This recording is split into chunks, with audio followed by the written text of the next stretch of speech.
మొత్తం ఆంధ్రప్రదేశ్లోని ఎన్నో అంశాలు ప్రభుత్వం అధికారంలోకి వచ్చిన తర్వాత అంటే కొత్త ప్రభుత్వం అధికారంలోకి వచ్చిన తర్వాత చంద్రబాబు నాయుడు గారు మరొక వైపు జనసేన నాయకులు డిప్యూటీ సీఎం పవన్ కళ్యాణ్ గారు అనేక కార్యక్రమాలు తీసుకుంటూ మరొక వైపు ఎడ్యుకేషన్ వైపు ముందుకు వెళ్ళడానికి లోకేష్ గారు అనేక నిర్ణయాలు తీసుకుంటూ ముందుకు వెళ్తున్నారు. అలాగే ఆయా శాఖ మంత్రులు కూడా రివ్యూలు లేదంటే ఎలా ముందుకు తీసుకువెళ్ళాలి ఆయా శాఖల్ని అన్న విషయంలో ఎవరికి వాళ్ళు అంటే ప్రతిరోజు ఏదో ఒక రివ్యూ, ఒక ప్రెస్ మీటు, ఒక అంశం, అధికారులతో ఒక సమావేశం, ఇలాంటి కార్యక్రమాలన్నీ ఒకవైపు కొనసాగుతూ ఉన్నాయి. ఇలా జరుగుతూ ఉండగానే జూలై 1 వచ్చింది, పెన్షన్లు ఇచ్చుకున్నారు.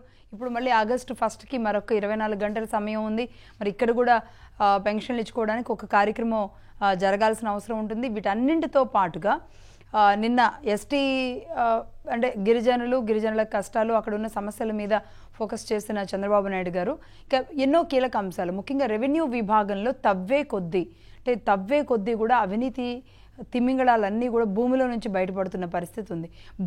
భూమిని చెరబట్టి భూమిని ఆక్రమించుకున్న అనేక మంది అంటే మేజర్గా కొంతమంది అటు ఉత్తరాంధ్ర ఒక వ్యక్తి, లేదంటే అటు రాయలసీమ ఒక వ్యక్తి, ఇలా ఈ విధంగా పంచుకున్నారు అనేది ఇన్నాళ్ల పాటు ప్రతిపక్షంగా ఉన్న టీడీపీయో జనసేననో లేదంటే ప్రజలో ఇంటలెక్చువల్స్ లాంటి వాళ్ళు, కాంగ్రెస్ ఇలాంటి వాళ్ళు ఆరోపిస్తున్నారు తప్పితే ఇప్పుడు గవర్నమెంట్ అధికారంలో టీడీపీ గవర్నమెంట్లోకి వచ్చిన తర్వాత తీస్తున్న ఒక్కొక్క లెక్కలు, ఒక్కొక్క పరిస్థితులు చూస్తుంటే కనుక నిజంగా దీన్ని నివ్వెరపోవాలా, షాక్ అవ్వాలా, ఆంధ్రప్రదేశ్ ఇంకో 5 ఏళ్ల పాటు అలాగే కొనసాగి ఉండుంటే గనక ఏమయ్యేది, కనీసం ఈరోజు మాట్లాడడానికి కూడా అవకాశం ఉండేది కాదు అనే ఒక భయభ్రాంతుల మధ్య వెళుతున్నారు. ఈ నేపథ్యంలో మొత్తం ఎటు చూసినా అందరూ ప్రతిరోజు మదనపల్లి గురించే మాట్లాడుతున్నారు. పొంగనూరు, మదనపల్లి లాంటి చోట్ల జరిగిన అక్రమాలు అంతా ఇంత కాదు. ఏకంగా అక్కడ వేల ఎకరాలను చెరబట్టడం అంటే సామాన్యమైన విషయం కాదు. ఈరోజు సిసోడియా గారు 75,000 ఎకరాలు ఒక నియోజకవర్గంలో విషయాలే చెబుతుంటే మొత్తం చిత్తూరు వ్యాప్తంగా దాదాపుగా 1,50,000 ఎకరాల వరకు కూడా మొత్తం గోల్మాల్ అయ్యింది అనేది బయటకు వస్తుంది. ఇది భూమి విషయం. ఇక క్వారీల విషయానికి వస్తే ముఖ్యంగా పెద్దిరెడ్డి రామచంద్రారెడ్డి గారి ఇంటి వైపు, పెద్దిరెడ్డి రామచంద్రారెడ్డి గారి వైపే మళ్ళీ వేళ్లన్నీ చూపిస్తున్నాయి. మొత్తం చిత్తూరులో మంచి గ్రానైట్ క్వారీలు ఉంటాయి, అనేక మంది అక్కడ నుంచి బిజినెస్ చేస్తూ ఉంటారు. ముఖ్యంగా అటు తమిళనాడుకి, బెంగళూరుకి దగ్గరగా ఉండే ప్రాంతం కాబట్టి అక్కడ నుంచి ట్రాన్స్పోర్ట్ కానీ అన్నిటికీ బాగానే ఉంటుంది. ఇలాంటి చోట నుంచే చాలా ఈజీగా అటు శేషాచలం అడవుల్లోని గంధం చెక్కలు కానీ లేదంటే ఇటు క్వారీల్లోని గ్రానైట్ క్వారీల తవ్వకాలు కానీ యథేచ్ఛగా కొనసాగుతూ ఉన్నాయి అనేది కూడా ఇన్నాళ్ళు ఒక ఆరోపణ. దానికి ఆరోపణ కాదు, నిజం అంటూ కూడా వచ్చిన కొన్ని రిపోర్ట్స్ను చూస్తే కనుక నిజంగా షాక్కి గురవ్వాల్సి వస్తుంది. పొన్నవోలు సుధాకర్ రెడ్డి గారు, ఆయన ఒక అడ్వకేట్ జనరల్గా ముఖ్యంగా చంద్రబాబు నాయుడు గారు అరెస్టు సమయంలో ఆయన బయటకు వచ్చి మాట్లాడిన తీరుతో ఆయన కాస్త వైరల్ అయ్యారు. అయితే ఆయన ఈ మధ్యకాలంలో అంటే ఎన్నిక రిజల్ట్ రావడానికి ముందు జగన్మోహన్ రెడ్డి కళ్ళల్లో చూస్తే ఎవరైనా కరిగిపోవాల్సిందే, ఎవరైనా సరే ఆయనలో లీనమైపోవాల్సిందే అన్నట్టుగా ఆయన అమెరికాలో చేసిన వ్యాఖ్యలు ఏవైతే ఉన్నాయో అక్కడి నుంచి మొదలు పెడితే పొన్నవోలు సుధాకర్ రెడ్డి గారు ఆ సమయంలో కన్నీరు కూడా పెట్టుకున్నారు. జగన్మోహన్ రెడ్డి గారు ఏమైపోతారో అన్న బాధతో. ఎందుకు అంత పిచ్చి ఒక అడ్వకేట్ జనరల్కి, ఎందుకు ఒక నాయకుడు అంటే అంత అపారమైన ప్రేమ, అంత చిన్న వయసు ఉన్న నాయకుడి మీద ఎందుకు ఇది అనేది ఎవరికి అర్థం కాలేదు. ఇప్పుడు పొన్నవోలు సుధాకర్ రెడ్డి గారి విషయం ఒకటి బయటకు వచ్చిన తర్వాత ఇందుక ఆయన కళ్ళల్లో చూసింది, కళ్ళల్లో చూస్తే ఎవరికైనా క్వారీలు వచ్చేస్తాయా, కళ్ళల్లోకి చూస్తే ఎవరికైనా గనులు వచ్చేస్తాయా, ఆస్తులు వచ్చేస్తాయా అన్నట్టుగా ఉంది పరిస్థితి. ఎందుకు ఇదంతా చెప్తున్నాను అంటే చిత్తూరు జిల్లాలో పెద్దిరెడ్డి రామచంద్రారెడ్డి గారు అప్పచెప్పిన క్వారీలు, సొంత వాళ్ళకి కట్టబెట్టిన క్వారీలు యథేచ్ఛగా ఇష్టం వచ్చినట్లుగా ఒక సిస్టమ్ లేకుండా లేదంటే దానికి అర్హులైన వాళ్ళకి కాకుండా అనర్హులకి, ఎక్కడో ఉన్న వాళ్ళకి తీసుకొచ్చి ఇష్టం వచ్చినట్లుగా అప్పనంగా అప్పచెప్పిన వైనం ఒకటి వెలుగులోకి వచ్చింది. పొన్నవోలు సుధాకర్ రెడ్డి గారి కుమారుడు పేరుతో ఇక్కడ గ్రానైట్ క్వారీలు, మదనపల్లిలో కలర్ గ్రానైట్ క్వారీలు కనబడ్డాయి రికార్డుల్లో.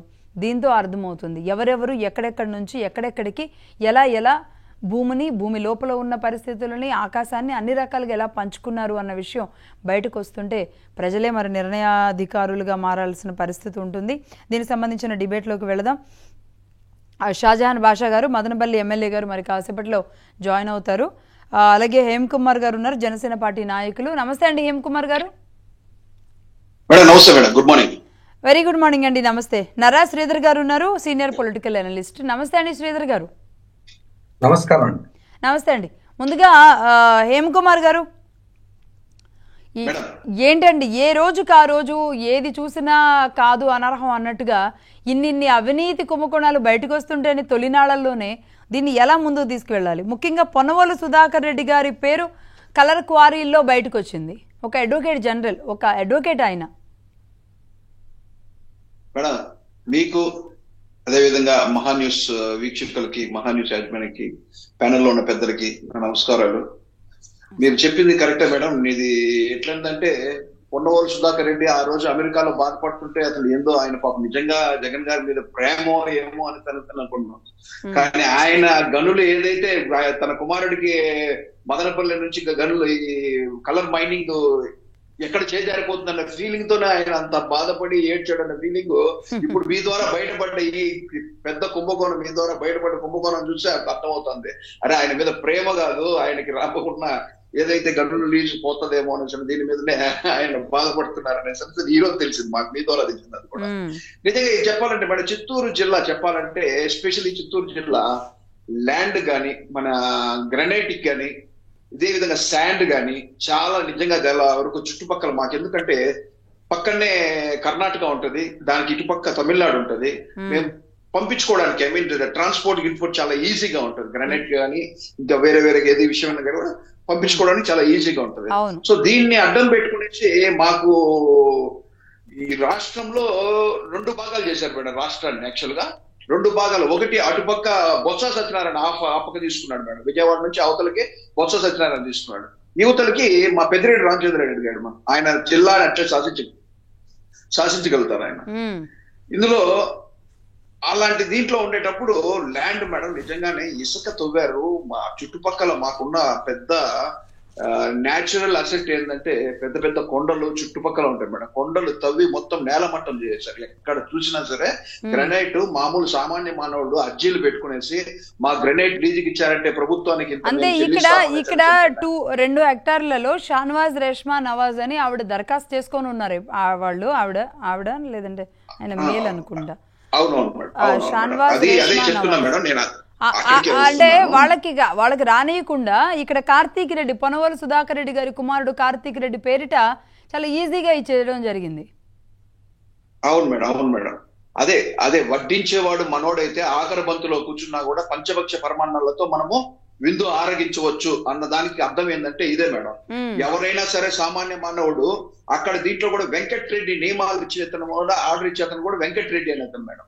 ఏదైతే జారీ చేయడానికి అధికారం ఉన్న వ్యక్తి అధికారంలో, అలాంటి వ్యక్తి పుత్తూరు మండలము ఈశ్వరాపురంలో పాత సర్వే నెంబర్ 6లో ఉన్న కొండలో కలర్ గ్రానైట్ నిలువలు ఉన్నాయి మేడం. ఆ జిల్లాకు చెందిన వారితో పాటు తమిళనాడుకు చెందిన వారికి కూడా లీజు, వాళ్ళకి ఏదైతే లీజు మనం డబ్బులు, నేను ఇంతకుముందు గతంలో కూడా మీకు మహా టీవీకి చెప్పాను మేడం. గతంలో 2 పోర్టల్ రన్ అవుతా ఉండేది. ఒకటి గవర్నమెంట్ పోర్టల్ ఉంటది, రెండోది వచ్చి జగన్ గారి పోర్టల్ ఉంటది మేడం. ఈ జగన్ గారి గవర్నమెంట్ పోర్టల్లో బేసిక్ నామ్స్ వరకే పోతాయి మేడం. ఏదైతే అర్జీలు ఇచ్చారో దాన్ని బేసిక్ ఎంత ఉంటుందో బేసిక్ నామ్స్ వరకే పోతుంది. అంతంత పేమెంట్స్ అనేసి అఫీషియల్ గా దాంట్లో పోతుంది. మిగతావన్నీ టోటల్ మొత్తం జగన్ గారి పోర్టల్ కి వెళ్ళిపోతా ఉంటది. ఈ పోర్టల్ పోయేటప్పుడు ఏంటంటే జగన్ గారి పోర్టల్ ఎక్కడ బయట ఏంటి కనబడదు. అఫీషియల్ గా గవర్నమెంట్ పోర్టల్ మాత్రం మేము ఇక్కడ ఎవరికి ఇచ్చాం లీజ్ కనెక్షన్. అప్పుడు కూడా కార్తీక్ రెడ్డి అంటే కూడా ఎవరికి తెలియదు మేడం. పొన్నవోలు సుధాకర్ రెడ్డి కొడుకు అన్న విషయం కూడా ఎవరికి తెలియదు. ఇప్పుడు కూడా తెలియదు. మనం బహిర్గతం చేస్తే తప్పితే, మీ ద్వారా మహాన్యూస్ ద్వారా బహిర్గతం చేస్తే తప్పితే కార్తీక్ రెడ్డి, పొన్నవోలు రెడ్డి సుధాకర్ రెడ్డి అందరికీ తెలుసు. కార్తీక్ రెడ్డి అనే వ్యక్తి తెలియదు. తన కుమారుడి పేరు మీద ఎక్కడెక్కడ లీజు ఏమేం కావాలో పెద్దిరెడ్డి గారికి చెప్తే చిత్తూరు జిల్లా వరకు శాసించేది మాక్సిమం నేను చెప్పినట్టు హాఫ్ ఆఫ్ ఆంధ్రప్రదేశ్. అటుపక్క కోస్తా పక్కంతా బొత్స సత్యనారాయణ చూసుకుంటే విజయవాడకి యువతల కృష్ణా, గుంటూరు, రాయలసీమ ఇవంతా కూడా పెద్దిరెడ్డి గారు చూసుకుంటారు. ఏదైనా సరే ల్యాండ్ గాని, శాండ్ గాని, అదే విధంగా లిక్కర్ కూడా సరే మేడం. వీళ్ళు పంచుకున్న భాగాలు 2 భాగాలుగా. ఎందుకంటే గత ప్రభుత్వానికి 2 కళ్ళు లాంటి వాళ్ళు బొత్స గారు, అదే విధంగా పెద్దిరెడ్డి గారు. గత ప్రభుత్వానికి 2 కళ్ళు లాంటి వాళ్ళకి ఎవరికెవరికి ఏం కావాలన్నా కూడా వీళ్ళందరికీ పెద్ద బాస్ వచ్చి సజ్జల రామకృష్ణ. అంటే బొత్స గారు ఉన్నారంటారా? బొత్స గారు ఉన్నారా విజయసాయి రెడ్డి గారు ఉండగా? ఎందుకంటే విశాఖలో విజయసాయి రెడ్డి గారి పేరే కదా వినేది. ఆయన దాటి బొత్స గారు ఎక్కడ వెళ్ళగలుగుతారు? ఉత్తరాంధ్ర బొత్స గారిది అయినప్పటికీ పెద్ద ఆయన తాతగారు, అంటే ఇంటికి పెద్ద దిక్కు కదా మేడం. పెద్ద దిక్కు తాతగారు ఆయన. ఓకే. మా తాతగారికి అంటే పెద్ద దిక్కు పెద్దగా మొత్తం టోటల్ స్టేట్ ఆయనే చూస్తాడు. సజ్జల విజయసాయి రెడ్డి గారు పెద్ద దిక్కు అనమాట. వీళ్ళిద్దరి కనుసంధానంలో హాఫ్ ఒక మొత్తం విజయసాయి రెడ్డి గారు చూడలేరు, సజ్జల చూడలేరు. అందుకోసం స్టేట్ ని హాఫ్ డివైడ్ చేసి ఇటు పక్క పెద్దిరెడ్డి రామచంద్రారెడ్డి గారికి, అవతల బొత్స సత్యనారాయణ గారికి హాఫ్ పనిచేసి మిగిలిన వాళ్ళు ఎవరైనా సరే నాయకులకి ఏమన్నా కావాలా ఏం చేయాలన్నా కూడా మనవాడు. కానీ నాకు ఒక గొప్ప విషయం నచ్చేది ఒకే ఒక విషయం మేడం, మన జగన్మోహన్ రెడ్డి గారు చాలా గొప్ప విషయం. మనవాడు అనుకుంటే అది ఏదైనా కావచ్చు, ఫస్ట్ వాళ్ళకి ఇచ్చే మళ్ళీ తర్వాత సామాన్య ప్రజల సంగతి తర్వాత ఏదైనా చూసుకుంటాం. మనవాడు అన్నప్పుడు మొత్తం వాళ్ళకి ఏమేం కావాలన్నా, లీజులు కావాలన్నా, శాండ్ కావాలన్నా, శాండ్ ముందుగానే చాలా ఇది టోకన్స్ ఇస్తా ఉన్నారు మేడం. కాదండి, ఈరోజు రాష్ట్రానికి నష్టం జరిగేలాగా అప్పనంగా సొంతదైతే ఏం కాదుగా. మనవాడు అంటే మామూలుగా ఆనాడు రాజులు లేదంటే చక్రవర్తులు ఒంటి మీద ఉన్న నగలు తీసేయడమో, వాళ్ళ సొంత ఆస్తులు ఇవ్వడమో, ఇంకా చెప్పాలంటే మనం గొప్ప గొప్ప వ్యక్తుల్ని శరీర భాగాలు ఇచ్చిన వాళ్ళని కూడా మనం చూసాం చరిత్రలో. కానీ ఇది పక్కనోళ్ళ ఆస్తులు, పక్కనోళ్ళ భూములు, పక్కనోళ్ళదంతా ఇవ్వడాన్ని ఈ గొప్పతనం ఏమంటాం మేడం? ఇది ఏంటంటే నేను చెప్పేది అందుకే, మనది కానప్పుడు ఎదుటోడిదైతే అప్పనంగా దోచిచ్చేవచ్చు. జగన్మోహన్ రెడ్డి గారి దగ్గర ఇన్కమింగ్ మేడం, ఓన్లీ ఇన్కమింగ్ వస్తుంది, అవుట్ గోయింగ్ పోదు అతని దగ్గర. అతని ఖాతాలో పడిపోయిన మళ్ళీ అది బయటికి వెళ్దు. భారతిరెడ్డి గారి పర్మిషన్ ఉండాలా, ఇలాంటివి కొన్ని అన్అఫిషియల్స్ ఉన్నాయి, బయటికి వెళ్ళవు అవంత. అదే విధంగా ఆయన జోబులో నుంచి మేడం ఇప్పటి వరకు కూడా సరే ఆయన జోబులో నుంచి తీసి 10 రూపాయలు ఒకరికి ఇచ్చిన దాఖలాలు గాని, ఇదిగో అన్నదానమా లేదా పేదవాడికి సాయమా అన్న దాఖలాలు ఎక్కడా చూడలేదు మేడం. అదే వాళ్ళ నాయకులకి పంచిపెట్టిన దోచిపెట్టిన దాఖలాలు అయితే కోకొల్లలు. ఈ రోజు తవ్వే కొద్దికి ఎన్నెన్ని భూదందాలు కానీ, ఎన్నెన్ని వీళ్ళు చేసిన అక్రమాలు కానీ బయటపడుతున్నాయంటే అంతా ఇంత కాదు మేడం. అదే విధంగా ఈ రోజు చంద్రబాబు నాయుడు గారు కానీ, ఈ రోజు వచ్చిన ప్రభుత్వం, వచ్చిన కూటమి ప్రభుత్వము ఎక్కడి నుంచి మొదలు పెట్టాలన్న విషయం అయితే అర్థం కావట్లేదు. ఎందుకంటే చేశారు, ఎక్కడ ఏ విషయాన్ని బయట ఎక్కడి నుంచి స్టార్ట్ చేస్తే ఎక్కడ ముగుస్తుందన్న విషయం కూడా తెలియని పరిస్థితుల్లో పద్మవ్యూహం తెలుసు కదా మేడం. పద్మవ్యూహంలో పోవాలన్నా, పద్మవ్యూహం నుంచి బయటికి రావాలన్నా తెలియని పరిస్థితి. వీళ్ళ చేసిన అక్రమాలు, అన్యాయాలు ఎట్లున్నాయంటే ఒక నిమిషం అన్ని ఒక్కొక్కటి తీద్దాం. శ్రీధర్ గారితో ఒకసారి మాట్లాడదాం. శ్రీధర్ గారు, ఏపీ ఎండిసి ఎండిగా వెంకటరెడ్డి గారు ఉన్నారు. ఆయన పోనీ స్టేట్లో ఉన్న అధికారులు అయితేనేమో ప్రలోభ పెట్టడానికి ఏమన్నా ఆస్కారం ఉంటుంది. కానీ ఆయన సెంట్రల్ సర్వీసెస్ నుంచి రాష్ట్రానికి వచ్చారు. అయినప్పటికీ కూడా వైసీపీ నాయకులు ఎంత చెబితే అంతగా అన్నట్టుగా పనిచేయగలిగారు అంటే సెంట్రల్ సర్వీసెస్ నుంచి వచ్చిన వాళ్ళను కూడా ఎలా తమ ఆధీనంలోకి తెచ్చుకోగలిగారు పెద్దిరెడ్డి గారు కానీ, ఇప్పుడు జగన్మోహన్ రెడ్డి గారు కానీ, ఇది ఎలా సాధ్యమవుతుంది? నమస్కారం లక్ష్మి గారు, మహాన్యూస్ ప్రేక్షకులకు, ప్యానల్ లో ఉన్న పెద్దలకు నమస్కారం. నమస్తే అండి. లక్ష్మి గారు, ఇప్పుడు 2004-2014 మధ్యలో 4-9 ప్రధానంగా 4-9 మధ్యలో ఏపీఎండిసిని గనుల శాఖ అన్నటువంటి కార్యదర్శులు కావచ్చు, శ్రీలక్ష్మి గారు కావచ్చు, ఆనాటి రాజగోపాల్ గారు, ఆనాటి ఆ రోజు జరిగినటువంటి మైనింగ్ మాఫియా ఏదైతే ఉందో దే ఆర్ వెల్ ఎక్స్పీరియన్స్డ్ అండి. మైనింగ్ లో వాళ్ళ తాతగారి కాడ నుంచి కూడా వెరైటీస్ మైన్లు, రాజంపేట దగ్గర వెరైటీస్ మైన్లు, మంగంపేట వెరైటీస్ గన్లు, ఈ సబ్జెక్ట్ లో రాజారెడ్డి గారి దగ్గర నుంచి కూడా మైనింగ్ సబ్జెక్ట్ లో they are experts. Number 1. But 2004-9 కాలంలో బళ్ళారి విషయం కావచ్చు, బళ్ళారి ప్రాంతంలో ఉన్నటువంటి, ఆంధ్ర ప్రాంతంలో ఉన్నటువంటి మైనింగ్ విషయం కావచ్చు, బళ్ళారిలో ఫిజికల్ గా ఉండేటువంటి మైనింగ్ ప్రాంతం కావచ్చు, ఈ ప్రాంతాలన్నింటిలో కూడా గతంలో మైనింగ్ డిపార్ట్మెంట్ సంబంధించి, ఈ క్వారీ లీజల్ సంబంధించి, ఈ ఐరన్ ఓర్ సంబంధించి ఎన్ని కేసులు ఉన్నాయో, CBI investigation, ED investigation, overall గా ఆ కేసులు అన్ని ఉన్నా కూడా సేమ్ స్టైల్లో ఆనాడు జైళ్లకు పోయిన అధికారులను కూడా మరలా హైదరాబాద్ లోనో, తెలంగాణ రాష్ట్రానికో, లేకపోతే కేంద్ర సర్వీసుల్లో ఉన్న ఎవరైతే వాళ్ళ ద్వారా ఆనాడు జైళ్లలో ఉన్న అధికారులను కూడా మరలా ఆంధ్రప్రదేశ్ సర్వీసెస్ తీసుకొచ్చుకొని వాళ్ళకి కీలకమైనటువంటి స్థానాల్లో ఉంచడం జరిగింది. ఇక్కడ నేనేం చెప్తున్నానంటే, ఇక్కడ బేసిక్ గా జగన్మోహన్ రెడ్డి గారికి ముఖ్యమంత్రి పదవి ఎందుకు అని అంటే, బేసిక్ గా హీఈస్ బేసికలీ బిజినెస్ మ్యాన్ డబ్బు కోసంగా తప్పితే ఆయన ముఖ్యమంత్రి పదవిని కూడా అతను ఎంజాయ్ చేసినట్టుగా అక్కడ కనపడలేదండి.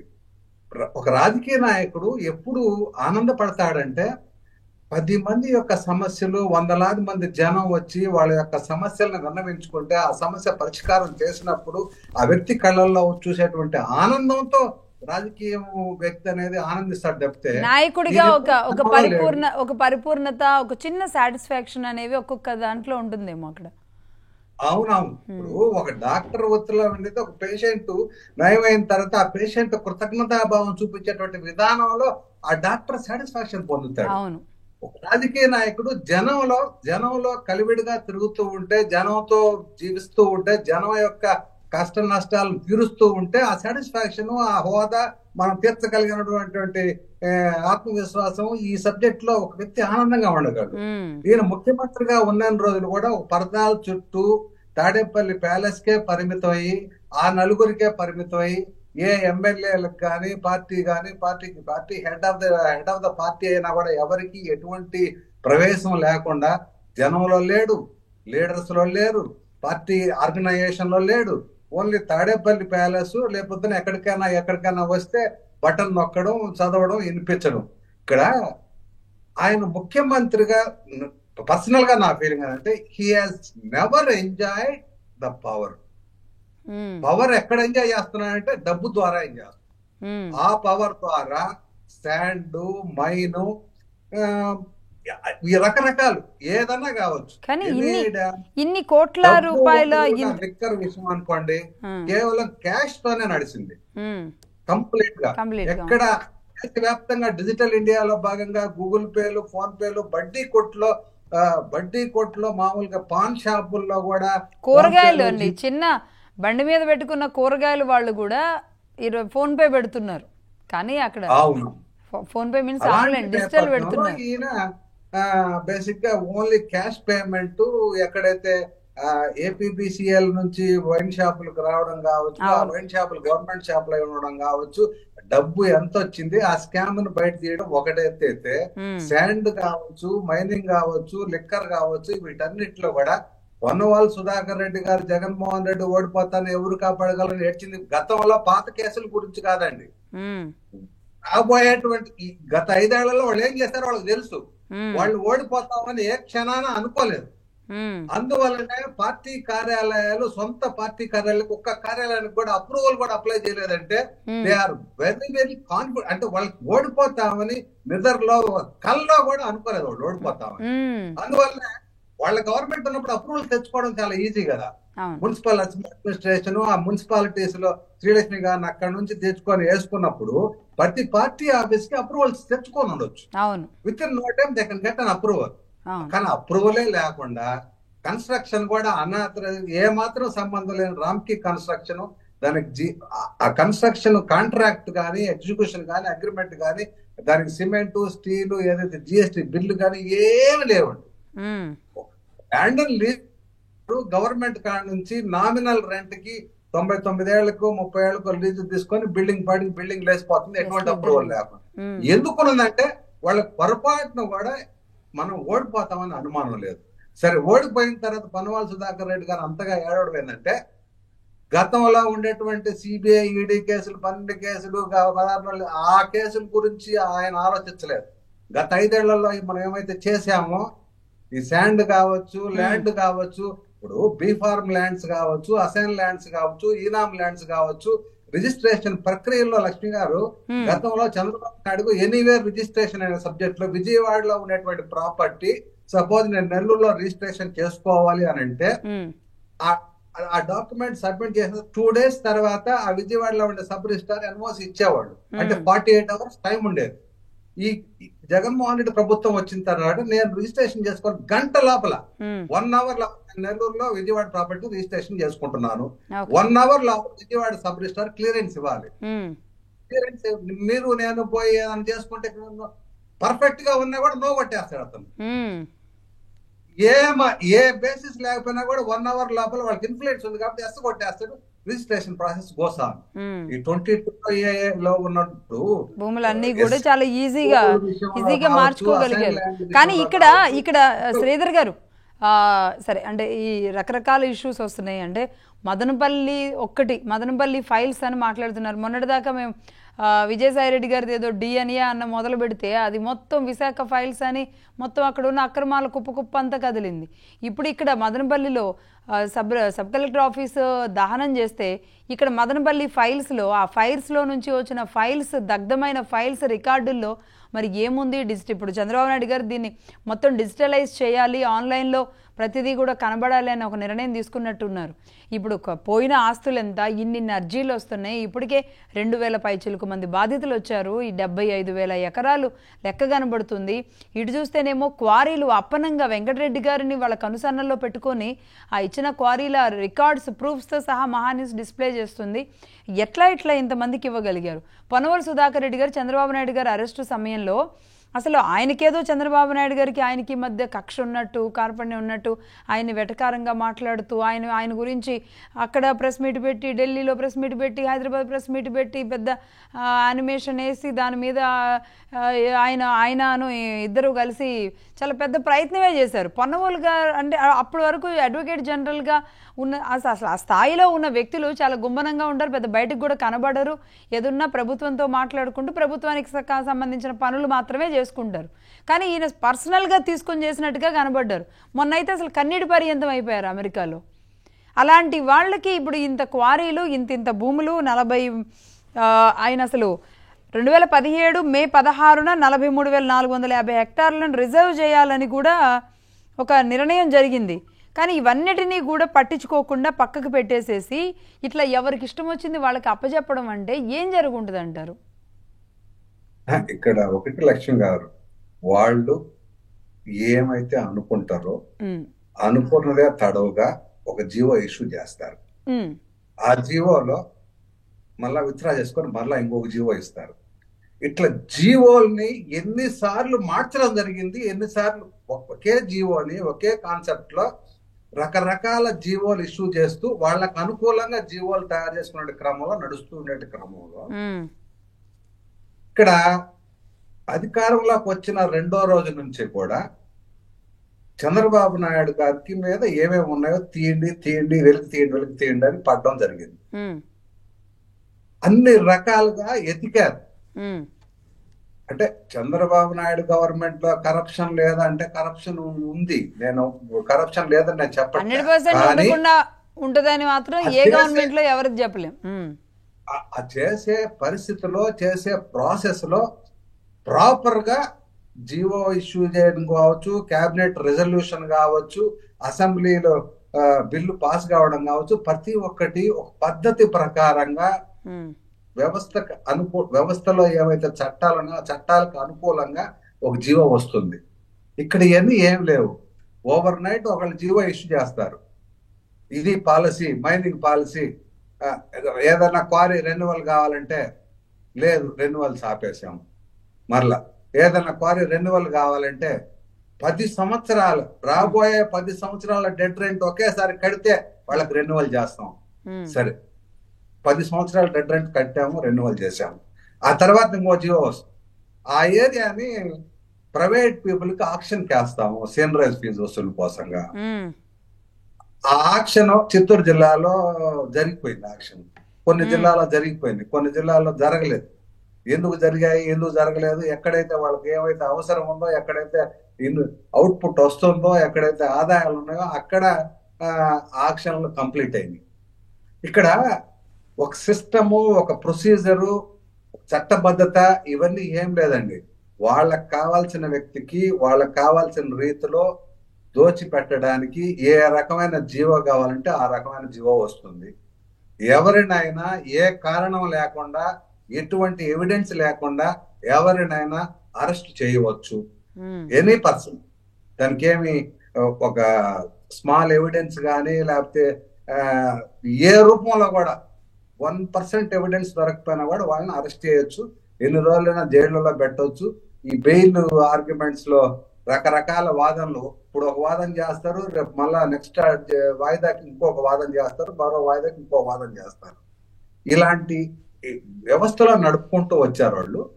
వాళ్ళకి కావాల్సిందల్లా కూడా వాళ్ళు ఏమనుకున్నారంటే బేసిక్ గా లక్ష్మి గారు, మనం 2,70,000 కోట్ల రూపాయలు జనానికి పంచిపెట్టాము. బటన్ నొక్క అంటే డైరెక్ట్ బెనిఫిట్ ట్రాన్స్ఫర్ అనే దానికి వీళ్ళే మొట్టమొదటి ఇన్వెంట్ చేసినట్టుగా డైరెక్ట్ బెనిఫిట్ ట్రాన్స్ఫర్ అనేది అంటే ఐన్స్టీన్, ఈజిబుల్ డెమ్సిస్ గారు అంటే ఇన్వెంట్ చేశాడో, డిబిటీ కూడా నేనే ఇన్వెంట్ చేశాను అన్నట్టుగా వాళ్ళు బటన్ నొక్కితే చాలు, జనానికి కావాల్సింది పడేస్తున్నాము, జనం మనకు ఓట్లేస్తారు.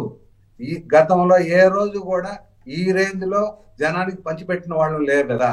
జనానికి పంచిపెట్టే క్రమంలో ఏ ఒక్క గవర్నమెంట్ కూడా ఇంతవరకు ఇంత పంచిపెట్టలేదు. జనం ఆటోమేటిక్ గా నాతో కృతజ్ఞతగా ఉంటారు. వాళ్ళ ఓట్లు 92% ఓట్లన్నీ మనయే. నాడు గ్రాడ్యుయేట్ ఎమ్మెల్సీ కాన్స్టిట్యున్సీలో 11 జిల్లాల్లో లక్ష్మి గారు 11 జిల్లాల్లో మొత్తం 3 తూర్పు రాయలసీమ, పశ్చిమ Rayalaseema plus north coastal Andhra అన్ని జిల్లాల్లో కూడా గ్రాడ్యుయేట్ ఎమ్మెల్సీ కాన్స్టిట్యున్సీ లో 3 ఎమ్మెల్సీలు ఓడిపోయినటువంటి నేపథ్యంలో ఆనాడు వాళ్ళు అనుకున్నది, ఈ గ్రాడ్యుయేట్స్ ఎవరు కూడా మన ఓటర్స్ కాదు, ఓన్లీ బిలో పావర్టీ లైన్, ఎటువంటి చదువు సందేహాలు లేకుండా డైలీ కూలీ ర్యాలీ చేసుకునే వాళ్ళు మాత్రమే మన ఓటర్లు, వాళ్ళకి మనం పంచి పెడుతున్నాము. It is nothing. ఇన్ని జిల్లాల్లో 3 ఎమ్మెల్సీలు ఓడిపోయినా కూడా అంటే చదువుకున్న వ్యక్తి ఎవరు వాళ్ళ ఓటర్ కాదండి.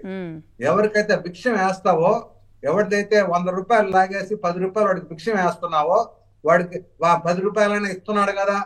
మా 100 అందరూ లాక్కుంటున్నారండి, 10 రూపాయలైనా ఇస్తున్నాడు కదా అనేటువంటి ఓటర్లు ఎవరైతే ఉన్నారో ఆ ఓట్లే 40% ఓట్లు వచ్చినాయి. జగన్మోహన్ రెడ్డి గారు కరాఖండిగా 40%, 10% అటు ఇటు అంటున్నారు కదా.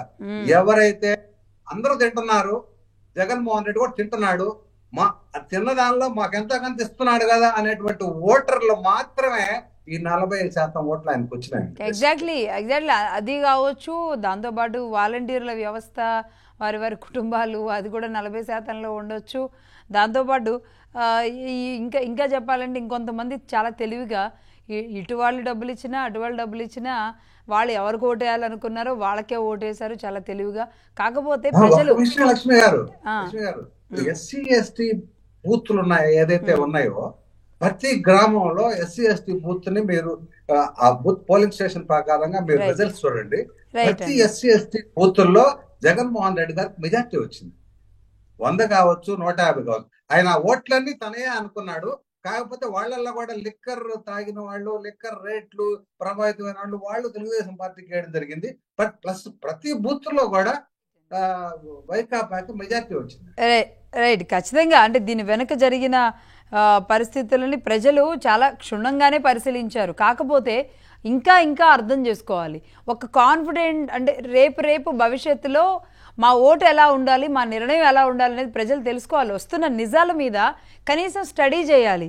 అంటే ఇదేదో ప్రజలు ఈ పనులన్నీ మేం చేస్తే మరి మీరేం చేస్తారు అని అనుకుంటున్నారేమో, కానీ జర్నలిస్టులుగా మా బాధ్యత, అనలిస్టులుగా అంటే పార్టీల నాయకులుగా ఉన్న నిజాలను తీసుకొచ్చి ప్రజల ముందు పెట్టగలుగుతాం. ఏంటంటే ఇంత విచ్చలవిడితనంగాన 1875 హెక్టార్లలో మొత్తం భూమిని ప్రస్తుతానికి హోల్డ్ చేయమని చెప్పిన వ్యక్తులే 5 కంపెనీలకి లీజులు ఇచ్చేసి క్యాపిటల్ ఇన్వెస్ట్మెంట్ కింద వీరందరికీ ఎల్ఓఐలు ఇచ్చేసి, ఎల్ఓఐలు వీళ్ళకి ఇచ్చిన తర్వాత అంటే దానికి ముందు ఉన్న వాళ్ళది క్యాన్సిల్ చేసేసి దీనికి ముందు దరఖాస్తులు పెట్టుకున్న వాళ్ళని కనీసం పట్టించుకోకుండా వాళ్ళు స్టిల్ ఇప్పటికీ కోట్ల చుట్టూ తిరుగుతుంటే తమ వాళ్ళకి మాత్రం ఇచ్చుకొని వాళ్ళు క్వారీలు తవ్వుకొని ఈరోజు కోటీశ్వరులు అవుతుండే. అడ్వకేట్ జనరల్గా అంటే రేపు ఏదైనా కేసు వెళితే అడ్వకేట్ జనరల్గా పనుమల సుధాకర్ రెడ్డి గారు ఉన్నారు కాబట్టి ఈ హైకోర్టుకి వెళ్ళిన వాళ్ళకి కూడా ఏ న్యాయం జరుగుద్ది? అంటే ఇక్కడ మావాడే ఉంటాడు, అక్కడ మావాడు, తప్పు చేసేవాడు మావాడే ఉంటాడు, ఇక్కడ మావాళ్లే ఉంటారు. ఎట్లా అసలు ఇంత దారుణంగా ఉండే వ్యవస్థల్లో, ప్రజాస్వామ్యంలో ప్రజలు ఎవరు నమ్మాలి, కోర్టుల దాకా ఎలా వెళ్ళాలి, ఎవరికి చెప్పుకోవాలి వాళ్ళ బాధ?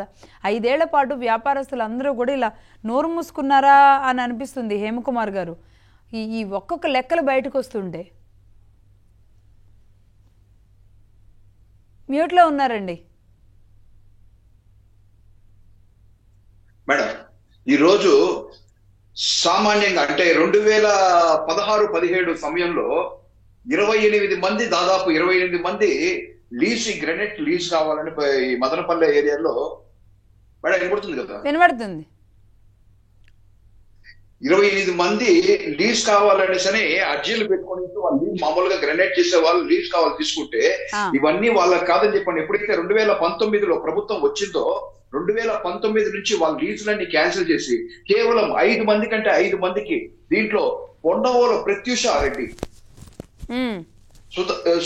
సుదర్శన్ గ్రానైట్ కి 4540 హెక్టార్లు వాళ్ళకి అప్పనంగా అప్పచెప్పారు మేడం. అదేవిధంగా పొన్నవోలు అమర్నాథ్ రెడ్డి మేడం, ఉషశ్రీ కమోడిటీస్ అని వాళ్ళకి 3724 హెక్టార్లు వాళ్ళకి అప్పచెప్పారు మేడం. మూడోది వచ్చి తిక్కవరపు ప్రభాస్ రెడ్డి మేడం. అదేవిధంగా 4వ అతను కార్తిక్ రెడ్డి మేడం. తిక్కవోలు ప్రభాస్ రెడ్డికి 11,583 హెక్టార్లు అప్పచెప్పారంటే వీళ్ళు అసలు ఎంత విధంగా ఇక్కడ మెయిన్ గా ఒకటి చెప్పుకోవాలంటే ఒకటి ఉంది మేడం. దీని అన్నిటికీ ముఖ్య కారకుడు ఇంకొకటి కూడా ఉన్నాడు మేడం. ఇంకొక అతని పేరు వచ్చి శేఖర్ రెడ్డి మేడం. అతను తమిళనాడు దీనికి సంబంధించిన శేఖర్ రెడ్డి. అతను గతంలో 2017-18 సమయంలో టిటిడి బోర్డు మెంబర్ గా, అప్పుడు తమిళనాడు క్యాడర్ కింద అతను టిటిడి బోర్డు మెంబర్ గా అతను అపాయింట్ చేస్తే ఏదైతే మనీ డిమానిటేషన్ జరిగిందో, అప్పుడు మనకు ఉన్న 1000 రూపాయలు కానీ 500 కానీ బ్యాన్ చేసినప్పుడు మనీ డిమానిటేషన్ లో ప్రజలు పడుతున్న ఇక్కట్లు బ్యాంకు దగ్గర పోయి కనీసం క్యూలో నిలబడి, ఏటీఎం లో డబ్బులు రావట్లే, బ్యాంకుల్లో క్యూలో నిలబడి మా డబ్బులు మాకు ఇప్పించండి బాబు అనేసి అంటే 500, 1000 రూపాయలు ప్రజలు, సామాన్య ప్రజలకు మేడం. ఇతను మనీ డిమానిటేషన్ లో దాదాపు కొన్ని లక్షల కోట్లు ఇతను మొత్తం ఆల్ ఓవర్ తమిళనాడులో ఇతను క్యాష్ మొత్తం మార్చునేసాడు మేడం. ఏదైతే డిమానిటేషన్ కొత్త కోట్లు వచ్చాయి, అప్పుడు 2000 కోట్లు కొత్తగా వచ్చాయి మేడం. దాన్ని మొత్తం అతను డిమాండ్ చేస్తున్నాడు. అప్పటికప్పుడు తెలుసుకుంటే చంద్రబాబు నాయుడు గారు ఏం చేశారంటే ఇతని పైన ఇలాంటి కేసులు ఉన్నాయి, ఇలాంటి ఇది ఉన్నాయని, అభియోగాలు ఉన్నాయని అతన్ని తీసేశారు మేడం. ఏది బోర్డు మెంబర్ గా అతన్ని తొలగిస్తే, అదే విధంగా ప్రభుత్వం 2019 ఏదైతే వైసీపీ ప్రభుత్వం వచ్చిందో తర్వాత మనం క్వారీల గురించి మాట్లాడదాం. అంటే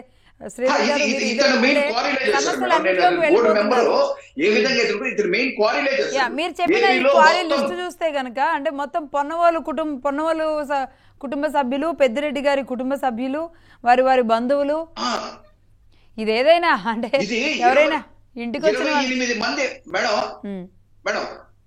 28 మంది దరఖాస్తు చేసుకుంటే 28 మందికి ఎంతమంది దాని తరఫున ఎన్ని కుటుంబాలు బాగుపడతాయి అనే ఆలోచన లేకుండా కేవలం 5 అంటే 5 మందికి మాత్రమే కట్టబెట్టారు. ఏది ఒక 28 మంది నుంచి ఇంకొక ఎంతమంది తింటారో దాన్ని ఒక మనం భోజనము కొంతమంది తినే అవకాశం ఉంటే దాన్ని కేవలం దాదాపు 100 మంది తినగల దాన్ని ఉంటే కేవలం 5 మందికే పంపించారు. నేను ఇందాక చెప్పాను మీకు ఫస్ట్ 25 కంపెనీలు వచ్చి ఉండే, ఆ కంపెనీల ద్వారా పనిచేసిన వాళ్ళ ద్వారా ఎన్ని కుటుంబాలు బాగుపడి ఉండేవి. కానీ కేవలం 5గురు చేతుల్లో పెట్టేశారు అంటేనే అర్థం చేసుకోవచ్చు. అంటే ట్యాక్స్ రూపంలో కూడా కంపెనీ, అవును, ఎక్కడ ఒక విధానం కానీ ఒక రూల్ కానీ ఏది కూడా పాటించలేదు. శ్రీనివాస్ చౌదరి గారు టీడీపీ నాయకులు జాయిన్ అయ్యారు ఇప్పుడే. శ్రీనివాస్ చౌదరి గారు నమస్తే అండి. అసలు ఏం మాట్లాడుకున్నా చిత్తూరు గురించి లేదంటే మదనపల్లి ఫైల్స్ గురించే ప్రజలంతా మాట్లాడుతున్న పరిస్థితి ఉంది. ఆ కాలిన ఫైల్లో ఏముందో కానీ అక్కడ నుంచి క్వారీల దాకా వెళ్ళిందండి ఈ తీగ. పెద్దిరెడ్డి గారి రోడ్డు ఒకటి కోర్టు సీరియస్ అయ్యి మీ తిరుపతిలోనే ఆ రోడ్డును కూడా తీసేసుకుని, అంటే మొత్తం ఎన్నెన్ని అక్రమాలు జరిగినాయో ఒక్కొక్కటి బయటకు వస్తుంది. ఈ క్వారీల విషయంలో ఏం చెప్తారు చౌదరి గారు? మీకు అలాగే మాటి ప్రేక్షకులకి ప్యానల్ మిత్రులకి నమస్కారాలు. కాదేది కబ్జాకి అనర్హం అనే విధంగా రాష్ట్రంలో అదేదో సినిమాలో కాన్సార్ స్టేట్ లాగా మార్చేసి పంచభూతాలను మింగేశారు. పేరు ఏదైనా సరే రాష్ట్రంలో కబ్జాలో నెంబర్ 1 స్థానంలో ఈరోజు చిత్తూరు జిల్లా కనుకుంటాం. వారీలు కావచ్చు, భూములు కావచ్చు. భార్య పేరుతో దొరలత గారు, మిథున్ రెడ్డి గారి పేరు మీద, అలాగే తమ్ముడు పేరు మీద, అలాగే వాడు బావమర్తి పేరు మీద, తుకారాం పిఏ మీద, అదేసి ఇంకో పిఏ మీద అనేక అంశాల పైన పరిశీలిస్తే కొండ మీద ఆస్తుల కాడి నుంచి కింద వరకు మదనపల్లి చుట్టుపక్కల ఉన్న 22A భూములు కావచ్చు, అలాగే ఆవా భూములు కావచ్చు, పౌరంబ భూములు కావచ్చు, చుక్కల భూములు కావచ్చు, దాదాపు 35,000 పైచిలకు ఎకరాలని బినామీల పేర్లతో దోచేసుకున్న పెద్దిరెడ్డి కాన్సార్ స్టేట్ గా మార్చేశాడు. తను చెప్పింది వేళ తనకి లెక్కిద్దాం చెప్తున్నారు. అదే తిరుపతిలో ఇల్లు కూడా ఒక మఠానికి, తిరుమల తిరుపతి దేవస్థానంలో మఠానికి సంబంధించిన భూమి దాన్ని ఆక్రమించి రోడ్లు వేసుకున్నాడు. అలాగే ఆ గేట్లు ఏదైతే జగన్మోహన్ రెడ్డి గతంలో చుట్టుపక్కల ఎవరు కూడా గేట్లు పెట్టాడు, అక్కడ ఇదే విధంగా గేట్లు పెట్టాడు. సో ఆ మదనపల్లి ఒక్కోసారి చెబితే సొంత ఒక పెద్ద అంటుంది, నాకు 3 కోట్ల ఉన్న భూమిని లాగేసుకున్నారు, అడిగిన దానికి నా తాలు పుట్టించేసిన ఒకడంటే వికలాంగుడు వేరే దేశంలో ఉంటారు ఆయన ఒకే కొడుకు ఆయనకి 3 ఎకరాల భూమి మంచి మెయిన్ రోడ్ లో ఉన్న భూమి దాదాపు 30 కోట్ల రూపాయలు. దాన్ని రాసికపోతే వికలాంగుని కొట్టి చెవు పోయే విధంగా కొట్టి రాసేసుకున్నారు. ఆయన నేను కంప్లైంట్ ఇస్తున్నాను. ఇట్లా లెక్కేసుకుంటే 1500 ఒక రోజు, 700 ఒక రోజు, 740 అంటే ఇన్ని రకాల కేసులు నమోదయ్యి పెద్దరెడ్డి మీద వినతులు. ఆ సిసోడియా గారు కూర్చుంటే ఆయన ఆశ్చర్యపోయాడు, రెవెన్యూ శాఖ సెక్రటరీ. ఏంటి సార్ ఇది ఒక భూముల విషయానికి 75,000 ఎకరాలు. ఎస్ అవును, ఇది ఒక రకంగా చెప్పాడు, భయం పడుతుంది. చోట ఏది కన్ను పడితే అదేదో పాలేగాడు అదే విధంగా నియంత్రణ పరిపాలన అలాగా అది లాగేసుకోవడం. ఈ భూములు గాని వాళ్ళ ఫారాలు గాని సొంత వ్యాపారాలు కానీ, వ్యాపారం బాగుంటే మీకు ఇంకో విషయం పీడిఏ దగ్గర ఒక కాలేజీని ఈమని అడిగితే అది నీకుపోయిన దాని చివరికి ఆయనే పోయి రైలు కింద అంటే ఆ విధంగా ఆత్మహత్య చేసుకున్న ప్రవోక్ చేశారు. అనేక అంశాల పైన పెద్దిరెడ్డి గారి సంస్థానంలో జరిగిన దోపిడీ ఇంత అంత కాదు, ఒడ్డంతా కూర్చుంది. ఈ రోజు లోడే కొద్దికి నేల మాలికల్లాగా బయటకు మదనపల్లిలో కొండ కూడా గ్రానైట్స్ కూడా కలర్ గ్రానైట్స్ కూడా వాళ్ళ కోటికి ఆయన అప్పచెప్పడం, దాంట్లో 1,00,000 మంది వస్తే కూడా వినతులు ఇస్తే కూడా పక్కన పెడితే ఆయనకి ఇవ్వటం. అదేవిధంగా పుత్తూరులో ఇస్లాపురం దగ్గర ఇంకో కలర్ గ్రానైట్ ఇవ్వటం. ఇవన్నీ చూస్తే రోజా గారికి ఆయన కార్డు ఇప్పించేది, 28 మంది టెండర్లు పాల్గొంటే వాళ్ళు పక్కన పడి సీన్కే ఇచ్చేది. చూస్తే మొత్తం కూడా వ్యవహారం అంతా కూడా ఒక పకడ్బందీగా ప్లాన్ ప్రకారం రాష్ట్రంలో గ్రానైట్ భూములు దోచుకోవడం కోసం జగన్మోహన్ రెడ్డి గారు అండ్ కంపెనీ ప్లాన్ ప్రకారం చేసుకున్నారు. 5 ఏళ్లలో దాచుకోవడం తప్ప ఒక్క అభివృద్ధి కార్యక్రమం చేయకుండా పోగా రాష్ట్రాన్ని విధ్వంసం చేశారు. అసలు ప్రభుత్వ భూములు అని లేదు, ప్రైవేట్ భూములు అని లేదు. ఇంత దుర్మార్గమైన రాక్షస పరిపాలన ఎప్పుడూ చూడలేదమ్మా. ప్రజలు ఒక రకంగా పీడించబడ్డారు కాదు, ప్రతి ఒక్కరిని హింసించబడ్డారు. ఇవ్వకపోతే దాడులు, ఇచ్చితే తక్కువ రేటు డబ్బులు కూడా ఇవ్వరు. కాళహస్తిలో మా మిత్రుడు ఒక 25 ఎకరాల భూమి పెట్టుకుంటే ఆయన కూడా అబ్రాడ్ నుంచి వచ్చాడు, ఆన్లైన్ తీసేశారు. అది అడగకపోతే నీ భూములు నాకు ఇస్తే నేను రాస్తానంటాడు. చివరికి ఆయన రాసిస్తే అందులో సగం 5 ఎకరాలు రాసిస్తే డబ్బులు కూడా ఇవ్వాల. చివరికి ఆ మిగతా భూములు కూడా చేయలే. ఎంత దుర్మార్గమైన క్వారీలే కదమ్మా. ఇసుక గాని, అదేవిధంగా డ్యామ్స్ కానీ, కాంట్రాక్ట్స్ కానీ, ఊర్ కాంట్రాక్ట్స్ కానీ అనేక అంశాల పైన తొవ్వే కొద్దికి వేల కోట్ల రూపాయలు అవినీతి బయటపడతా ఉంది. అసలు ఇంత దుర్మార్గమైన పరిపాలనకి ఐఏఎస్ ఐపీఎస్ సపోర్ట్ చేసి నాకు అర్థం కాల. అదేవిధంగా ఆర్థిక శాఖ అక్లరెన్స్ ఇస్తే నాకు అర్థం కాల. కొన్ని నియమ నిబంధనలు ఆర్థిక శాఖ ఉంటాయి, ఫండ్స్ రిలీజ్ చేయాలంటే. అదే మైండ్స్ లో ఉన్నటువంటి వాసుదేవరెడ్డి ఎక్కడో ఐఆర్ఎస్ లో ఉంటాయని తీసుకొని ఇక్కడ వేసుకున్న బంధువుల్ని, అలాగే ఉద్యోగస్తులు కొంతమంది ఇక్కడ ఉన్న అనుకూలంగా మార్చుకొని రాష్ట్రంలో ధ్వంసం చేయడం కోసం ఎవరో సహాయం చేస్తారో వాళ్ళందరికీ తాయిలాగా పంచిపెట్టి వీళ్ళ అధికారులందరూ కూడా పరిపాలన చేశారు. చెప్పండి. ఇంత ఓపెన్ గా ఎవ్వరూ మనల్ని చూడట్లేదంటే అసలు ఎందుకు ఎవ్వరు తిరుపతిలో ఎంత చైతన్యవంతంగా ఉంటారండి? ఎంతమంది బిజినెస్ మ్యాన్లు ఉన్నారు. ముఖ్యంగా దేశం కాదు ప్రపంచంలోని అనేక మంది తిరుపతి లాంటి ప్రదేశానికి వస్తూ ఉంటారు. ఒక ఆధ్యాత్మిక పుణ్యక్షేత్రం. అసలు అక్కడికి అడుగు పెడితేనే ఒక పవిత్రమైన భావన ఉంటుంది. అలాంటిది అక్కడున్న వాళ్ళల్లో ఇంకెంత జాగ్రత్త ఉండాలి. పైన కొండ మీద ఉన్న దేవుడు చూస్తూ ఉన్నాడు, ఇక్కడ అడ్డగోలుగా చేస్తే ఊరుకునేది లేదని. కానీ కొండ మీద ఉన్న అధికారులు అలాగే ఉండి, కొండ కింద ఉన్న అధికారులు అలాగే ఉండి, నాయకులు అలాగే ఉండి, అక్కడున్న వాళ్ళే అలా ఉన్నారు ఏంటి అసలు? ఈ డౌట్ వస్తుంది. మంచి మాట చెప్పారు. ఆయన 2 శాఖలకు మంత్రి, ఆటవీ శాఖ, కర్నూలు శాఖ. ఆటవీ శాఖ అంటే ఇంచుమించు పారస్పర్యంతో దోచేసుకున్నాడు. రెడ్ శాండిల్ ఎన్ని వేల టన్నులు నేపాల్లో బయటపడింది మీరు పేపర్లో చూశారు. సో ఒక పక్క దేవస్థానంలో ఉన్నటువంటి ఎర్ర బంగారం రెడ్ శాండిల్ ని వదలలేదు, కింద అధికారులను పట్టుకుని భూముల్ని కనులు కూడా వదలలేదు. అంటే రాష్ట్రంలో ఒక మంత్రిగా దోచుకోవడానికి డిసైడ్ అయిపోయాడు. ఉమ్మడి జిల్లాని పూర్తి స్థాయిలో ఎక్కడైతే బలమైన పద్ధతిగా వేరే రేట్లు ఉన్నాయో, బలమైన రేట్లు ఉన్నాయో అవన్నీ కనబడ్డాయి. కొండ మీద అయితే అసలు మీకు రెడ్ శాండిల్ లేనే బడుగు కొట్టేశారు. పెద్ద ఎత్తున తరలేదు. ఇది ఇంతవరకు ఒక కేసు పట్టలేదమ్మా, ఒక అరెస్ట్ చేయలేదు. 5 ఏళ్లు పూర్తిగా దేవస్థానం, తిరుమల దేవస్థానం ఉన్న కొండ మీద ఎర్ర బంగారాన్ని లక్షల కోట్ల రూపాయలు విలువ చేసే బంగారం దోచేశారు. దీనికి అదే పనికి ఒక సిస్టమ్ అనమాట. ఎవరు వస్తారు, ఎవరు పోతారు, దాని పైలట్ ఎవరు, అక్కడ డ్యూటీలు ఎవరు ఉండాలి, ఇన్ని డిసైడ్ చేసుకుని తనకు అనుకూలంగా మనుషులు వేసుకోవటం. ఒక పక్క కొండ మీద దోసేశారు, కాటేజీల మీద దోసేశారు, కలప దోసేశారు. ఇంకో పక్క రాష్ట్రంలో భూములు చూస్తే అసలు భయం పడుతోంది. ప్రజల్ని భయప్రాంతం చేసి మీరు అన్నారు ఇది ఒక తిరుపతి అతిథి కేంద్రం, విద్యా కేంద్రం ఎందుకు ప్రశ్నించారమ్మా, కేసులు వేశారమ్మా. ఎవరు పట్టించుకున్నారు? అప్పట్లో కలెక్టర్ వాళ్ళ మనుషులే, అప్పట్లో ఎస్పీ వాళ్ళ మనుషులే. తిరిగి మా మీదనే కేసులు పెట్టిన సందర్భాలు ఉన్నాయి.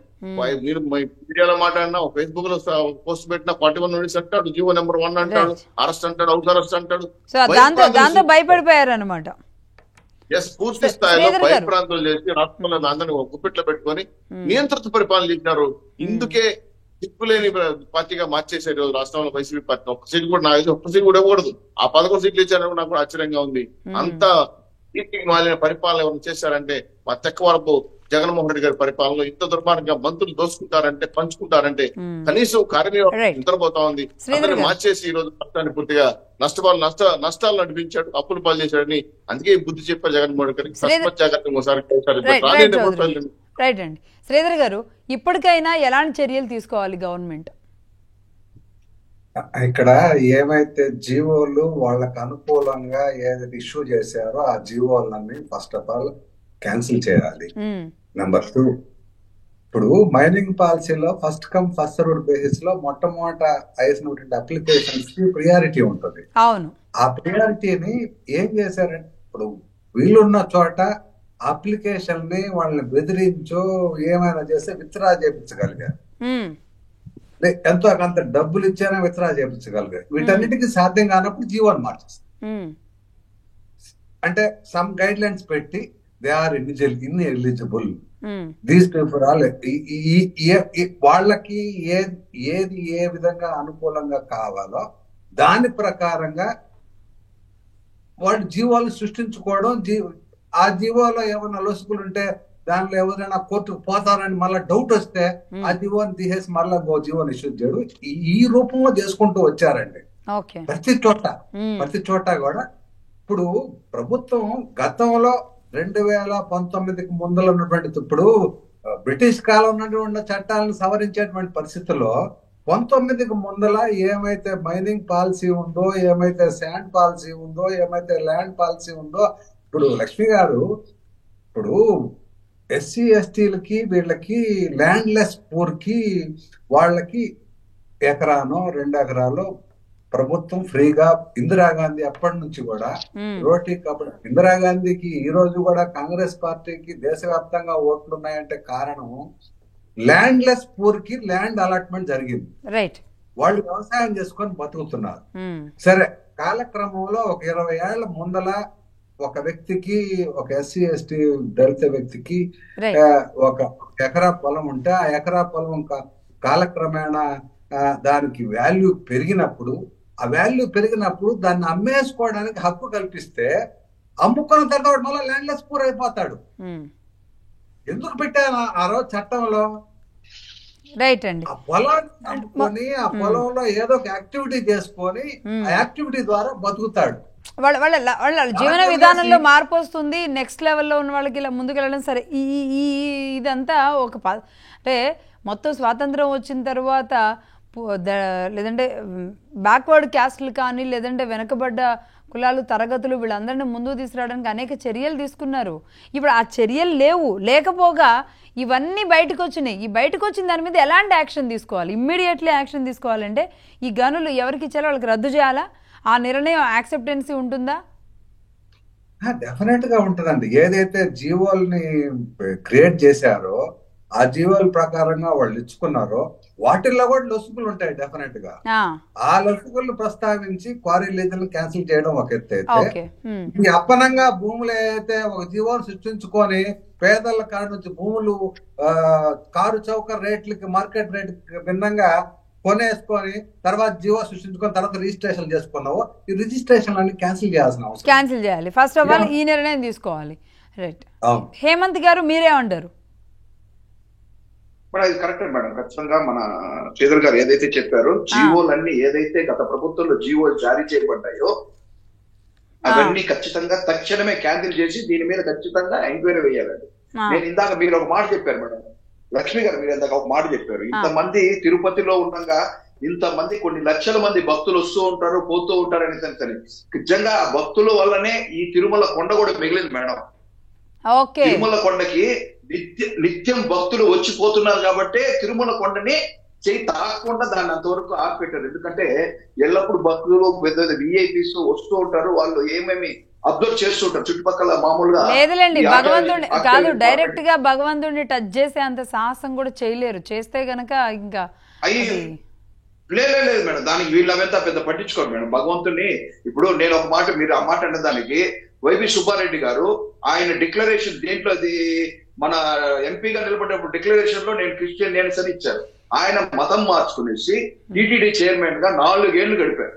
అంటే అక్కడ ఎంత నిధులు బయటకు వెళ్ళాలి అవన్నీ మనం కూడా గతంలో మాట్లాడుకున్నాం. అసలు వాళ్ళకి ఒక నమ్మకం, భక్తి, గౌరవం ఏమీ లేదు, ఇష్టం వచ్చినట్టు అంటే ఏ మతాన్ని కూడా ఆడుతున్నారు అనమాట. ఇక అసలు అది కదిలిందంటే ఇప్పుడు అదో పెద్ద అంశం. పెద్దిరెడ్డి రామచంద్రారెడ్డి గారి విషయంలో ఇన్ని ఆస్తులు, ఒక్కొక్క వ్యక్తి దగ్గర ఇన్ని ఆస్తులు అసలు ఎలా ఉంటాయండి? ఎక్కడ 171 ఎకరాలు, ఇంకో చోట 23 ఎకరాలు, ఇంకో చోట 41 ఎకరాలు, ఇంకొక చోట 600 ఎకరాలని అంచనా అండి దాదాపుగా. పొంగునూరు మండలం రాజానపల్లిలో అక్రమంగా క్రమబద్ధీకరించింది 982 ఎకరాలంట. ఎన్నెన్ని ఎకరాలండి? ఎంతెంత భూములు అసలు ఇవన్నీ?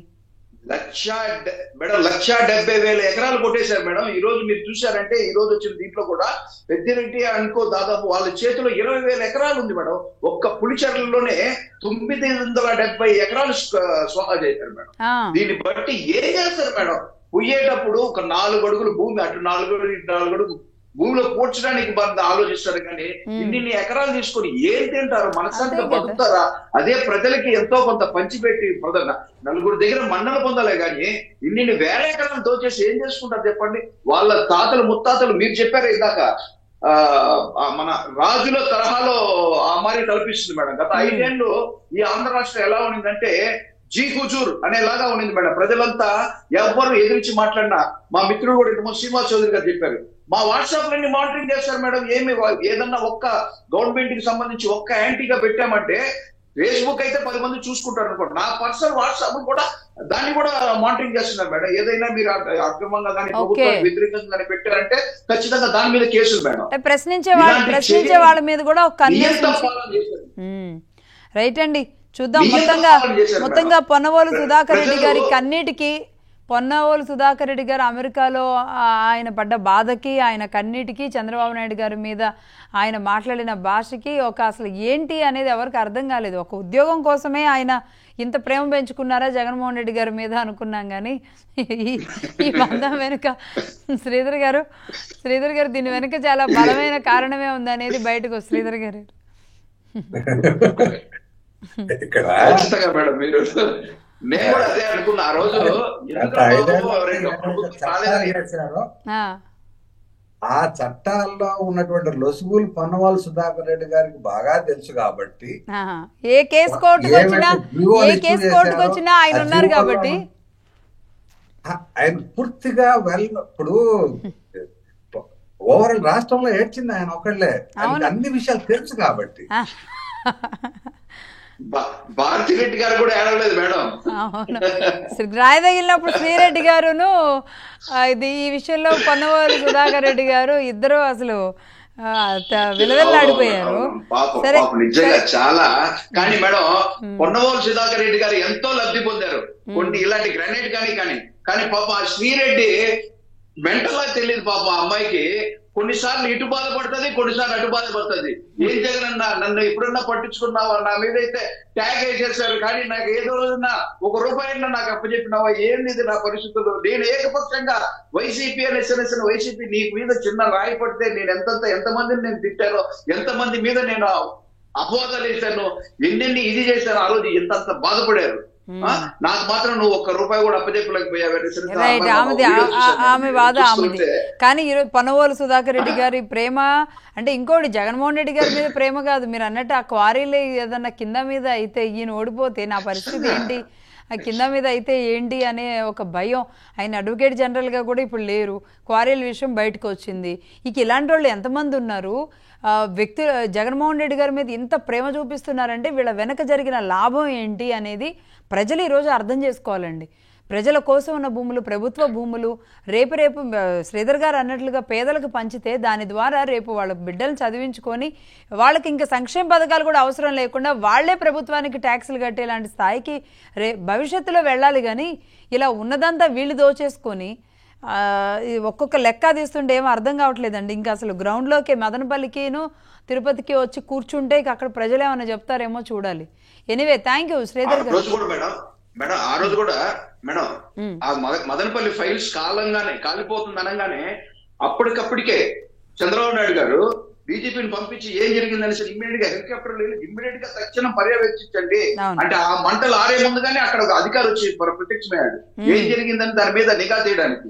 అలాంటి అంత యాక్టివ్ గా ఉన్న దీని పరిస్థితుల్లో వీళ్ళు చేసిన దీన్ని బీజేపీ కాదు మేడం, మనం ఖచ్చితంగా ఢిల్లీ కేంద్రం నుంచి మనము బలగాలను తెప్పించుకోవాలి. ఏమేమి జరిగినా దీని మీద ఖచ్చితంగా అభియోగాలు ఎక్కడ సపోర్ట్ తీసుకోవాల్సిన అవసరం. ఇక్కడ కాల్చారు, ఇంకో చోట కాలవకుండా ఏమైనా మార్పులు జరుగుతున్నాయో, కాలవకుండానే ఎక్కడెక్కడ ఫైల్స్ మాయమైపోతున్నాయో, ఏ అధికారి ఎలా ప్రవర్తిస్తున్నాడో, పక్కనున్న అధికారులు కొంచెం మంచిగా ఉన్నవాళ్ళు, సిన్సియర్గా ఉన్నవాళ్ళు కనుక నుంచి ఏమైనా ఇన్ఫర్మేషన్ జరిగితే కనుక ఇలాంటి వాళ్ళన్నీ బయటకు వచ్చే అవకాశాలు ఉన్నాయి. ఇప్పుడు ప్రభుత్వం కూడా సీరియస్గానే ఉంది కాబట్టి ఆ చర్యలు తీసుకుంటుందేమో. ఎనీవే థ్యాంక్ యూ అండి. థ్యాంక్ యూ శ్రీధర్ గారు, శ్రీనివాస్ చౌదరి గారు, హేమంత్ కుమార్ గారు, మా ముగ్గురికి ధన్యవాదాలు. ఇప్పుడు